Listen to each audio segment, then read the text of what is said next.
হাসরের মাঠে প্রত্যেকটি মানুষ উপরের দিকে তাকিয়ে শুধুই বলতে থাকবে, ইয়া রব্বি নফসি নফসি।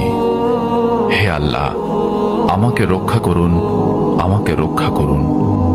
সেদিন কেউ কারো দিকে তাকাবে না, কেউ কারো কথা